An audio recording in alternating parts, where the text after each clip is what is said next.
in further choosing a program, how much is too much in terms of pulling student loans? And this number is individual. I think it depends on your willingness to assume risk.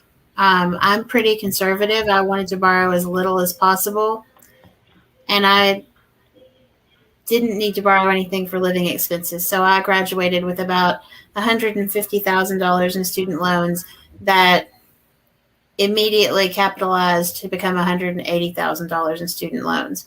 And I wouldn't have wanted to borrow much more than that. But pharmacy school wasn't as expensive back then as it is now. So my advice may be not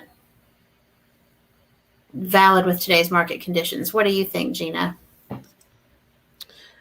I think it is an individualized answer, because you have to decide how much you're willing to invest in that education. Like, would you feel comfortable with owing close to $200,000 when you can go to another school and pay potentially less? I think it just depends on how you would feel about that, honestly. I personally didn't really think too much about how much I would owe. I just knew I wanted to be a pharmacist, and if I had to pay it, I would just pay it, and that would be it.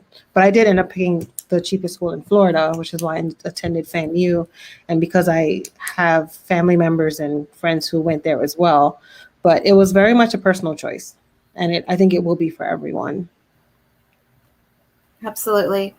It looks like there's another related question in the chat box about salary. If you enjoyed this, click the thumbnail to watch the full video, or visit Student Doctor Network to see the free resources we have available to help you become a doctor.